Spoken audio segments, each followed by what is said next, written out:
and mitigation efforts continue, we will ramp that up if it goes above 10%. Facilities are closely monitoring the positivity rate locally. The health district's latest update is tracking an 8.5% positivity rate. Meanwhile, the U.S. is in last place when it comes to health care access compared to other high-income countries. The Commonwealth Fund compared health care equity and outcomes in 11 countries. The U.S. was the only one not to have universal health insurance coverage. In the U.S., a person with high income was more likely to face financial hurdles than a person with low income in other countries. Norway, the Netherlands, and Australia had the top scores in the study. August is National Minority Donor Awareness Month, and right now one Texas mom is on a mission to save lives.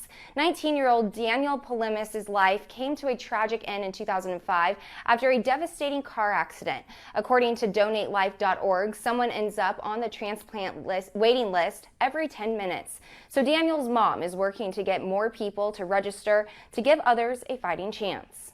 It really is a life-saving procedure for other people, but it is a tremendous comfort for donor families. You can register to be a donor on the Texas-Oregon Sharing Alliance website, tosa1.org. Turning now to Krhd News Update. Splashtown Hurricane Harbor says improper installation of a water filtration system is the cause of a chemical exposure that injured dozens of people last month. Officials with Six Flags says an unidentified third-party company improperly installed a part in the filtration system. Over 200 people have joined a lawsuit against Six Flags due to the chemical exposure. Six Flags officials say they plan to reopen the park tomorrow. The Brazos Valley Food Bank held their 28th annual Feast of Caring event today at the Brazos Center. Myself and other members of the Krhd News team were in attendance, feeding and conversing with residents of the community while coming together to raise money for the food bank. Do you want rice and beans? I would love some. Okay. Go back. Yeah. Right over there. What else? It's a sign that things are coming back and coming back strong. I think everybody's really glad to be able to do something for others and also get together as a community and see each other again after a long absence. Thanks, guys. Yeah. Oh, there are more. I don't either. It's not mine. Howdy. How are you? The community makes this event. The community helps us run the food bank. So I always get a lot of good feels from this event. You know, people are coming, they're socializing, they're donating, they're having a simple meal that's kind of a reminder of a feast for some in our community. This is an event that we always look forward to each and every year, 28th year of doing this, and it's an excellent and an awesome community event. Helps the food bank. It's, as I like to think of it, it's a win-win. For you, y'all do this. It's turned into kind of a fundraiser or an educational opportunity. It reminds people that the food bank has need and that we're here in the summer, because most people think of the food bank during the holidays and not so much in the summertime. I think it speaks to the character of the community here in the Brazos Valley. I think it's always been strong and a community of caring, and right now we need it more than ever after a tough year for a lot of people. So it's great to see everybody come out, and I'm just really proud of the city and proud of everybody who volunteered and donated. And Krhd was at Feast of Caring to serve meals today. Myself, reporters Brittany DeFran, Rebecca Fiedler, and Rachel Espaillat were also there. Those still wishing to donate can do so by texting 40C2021 to 313131. And the Brazos Valley Food Bank will welcome anyone interested in wanting to volunteer. And don't forget to connect with Krhd online for the latest on what's happening across the Brazos Valley. Take out your phones, open your camera app, and scan the QR code that you see right here on your screen. You'll see a notification banner at the top of your phone screen. Tap that banner and you will have access to a link with our website and all of our social media accounts. All scams are not created equal. There are those that tug at your heartstrings. Others are crimes of opportunity. And now we know specific communities need more education on what types of fraud they're most likely to come across. These criminals out here are targeting the Black community, and we want to make sure that these resources that we are providing can help you if you have been a victim of fraud. AARP recently found that Blacks and Latino adults fall for grandparent scams more than any others. That's when someone impersonating a grandchild or impersonating an attorney for a grandchild claims that they need money to get the person out of trouble. And these criminals are so very savvy now, particularly with everybody home.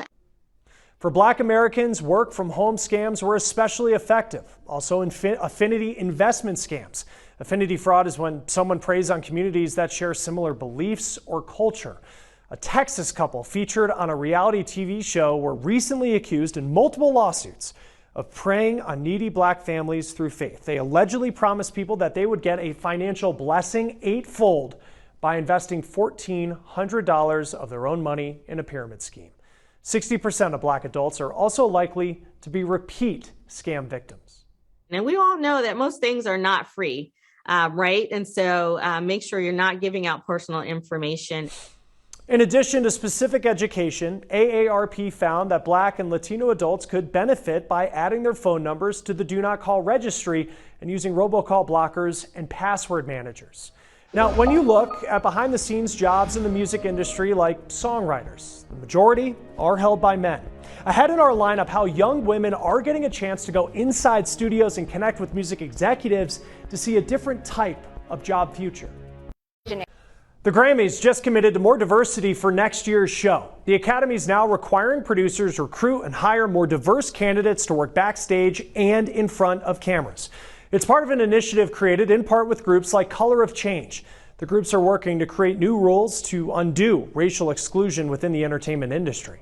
Now, getting women into those behind-the-scenes music roles is an issue as well. Women have long seen this gap. New research by the University of Southern California is now breaking down the numbers, and there is some good news. Forrest Sanders shows us how some groups are working to make change. Hello? 13 years old in a recording studio. There's no echo whatsoever. This is pretty big for Brooklyn Nichols of Chandler, Arizona. This Nashville-based OmniSound Studios is where Miranda Lambert recorded country hits, where mixing took place for Jewel's 12 million selling Pieces of You. And for 8th grade Brooklyn, there's a lot to learn, like the mechanics of everything in the studio, like how music producers are fueled by peanut M&Ms. And I'm only 13 and I get to do all of this. Brooklyn's here in a city that honors women in music with murals of Diana, Aretha, Patsy, Loretta, Amy, Janice, Joni, Billie, Dolly. And what brings Brooklyn here is a new effort toward change in the industry. A new study by the University of Southern California, Annenberg, looks at Billboard's 100 most popular songs for each year from 2012 to 2020. The biggest differences in gender are behind-the-scenes roles. The study finds 87.4% of the songwriters for those hits are men, compared to 12.6% of the songwriters being women. When you look at how many of the hits are written only by women, that takes the number down to less than 1%. Other numbers will count in that music producer superfuel, peanut M&Ms. Study says looking at those 900 big hits, men outnumbered women as music producers by 38 to 1. Well, it's true. I mean, historically, like in audio production and engineering. As women, we are working hard to change that. And maybe that starts at something like this. Young women from all over the country, like Brooklyn, are here for a weekend experience put on by musicians Sheridan Gates and Mark Tress. It's called New Roots. Breathe a new air. The goal of the weekend, and weekends to come, is to give young women a well-rounded education in all areas of the music business. Don't. They get recording time and hands-on experience in a major studio. They get lessons in songwriting, They get question and answer sessions with music executives. So the hope is that their eyes will open to the different possibilities of where they could land. And specifically as women, to have the resources and the verbiage and the connections to be able to do those things is extremely important. I loved the way you sang the first verse and the first chorus that time. There might be like a few times that I messed up, but like you can fix that, right? Yeah. Outside OmniSound Studios, there are parking spaces reserved for producer, reserved for engineer. Sheridan and Mark say those titles could one day belong to any one of these women. After all, there's something to keep in mind about those murals around town. In addition to being great singers, these are trailblazers, songwriters, producers. And just like Brooklyn, at one time, they had a first day in a studio. And I'm performing my song tomorrow! a first gig.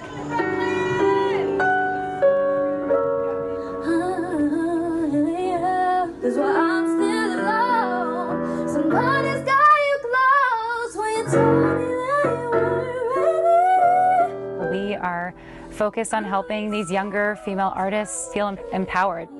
Pass the peanut M&Ms.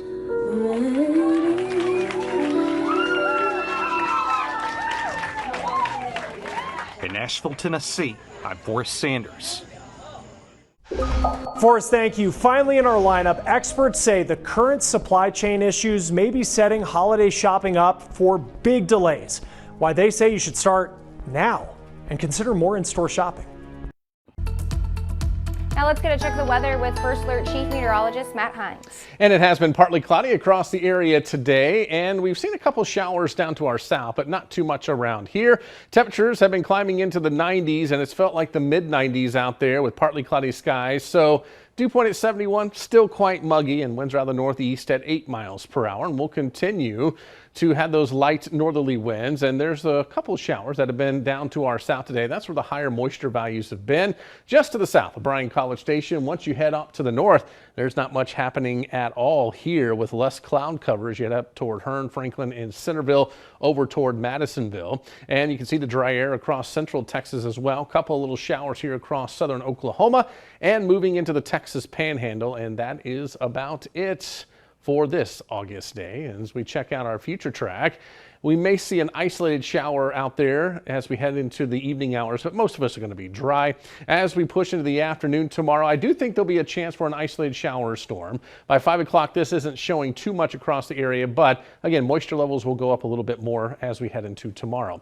Then we get into Friday, and we'll start off with partly to mostly cloudy skies, and by the afternoon, looks like we'll have maybe an isolated storm chance here again across the area. So tonight, temperatures will be into the low to mid 70s. We'll go 72 in Franklin and Hearn, 74 in Bryan College Station, and 74 in Navasota. Tomorrow, highs will make it up into the low to mid 90s. That's still below normal. We're supposed to be at 97 this time of year, so we're continuing that trend just below normal. But I do think it will warm up as we head toward the weekend here in your 10-day forecast. We'll go from 93 to 94 on Friday, mid to upper 90s as we head into Sunday and Monday. So there you go. There's your 97 where we should be. And we'll continue with that trend on into next week and maybe an isolated storm here or there. As we see more shortages in stores and online, experts are warning that we get our holiday shopping done now. Yeah, in August. Fillogic is a company that helps retailers and delivery networks work more efficiently. And they say if you order something right now, your items could be delivered in 3 weeks, and that's if you're lucky. It could take months. You have situations where you've containers in one country, the boats are on the other side of the ocean, chassis aren't there, labor's not there. It's a pretty interesting situation that we're kind of in the midst of. Now that's in addition to businesses reopening and trying to catch up with demand that built up during the pandemic. Parcel carriers are also charging more for shipping, but picking items up less often. Now this year, it's unlikely retailers will guarantee delivery before Christmas. Black Friday is also expected to be different. The deals will start earlier and they will last longer because unfortunately, if you have those big spikes in demand, traffic as far as what gets purchased, both in stores and online, you're continuing to struggle through the issue of the transportation networks may not be able to support that demand. Now, items that have made in parts that have been made in other countries but are assembled in the U.S. will likely take the longest to ship and deliver. An alternative to ordering online shopping is shopping in person. Now, the bigger mall chains are more likely to have a bigger stock and selection. I'm Chris Conti, standing here along the banks of the Mississippi River. Well, it's not actually the Mississippi River. It's an exact replica model that engineers are looking at to study the impacts of climate change and rising sea levels. Tomorrow, how their research could give us a better understanding of what's to come, not just in coastal communities, but other places where flooding is a problem. Here are some of the stories we're working on for Krhd News at 6. Law enforcement officers in Texas are seeing a growing number of road rage incidents turn violent. We'll tell you how that's affecting the Brazos Valley. Plus, if you had a vacation plan for this summer, it may be impacted by the resurgence in COVID cases. We'll tell you what to do next so you don't waste your money. These stories and more coming up at the top of the hour. Well, World News Tonight is just ahead, and we're back in 30 minutes for Krhd News at 6. Until then, have a great evening.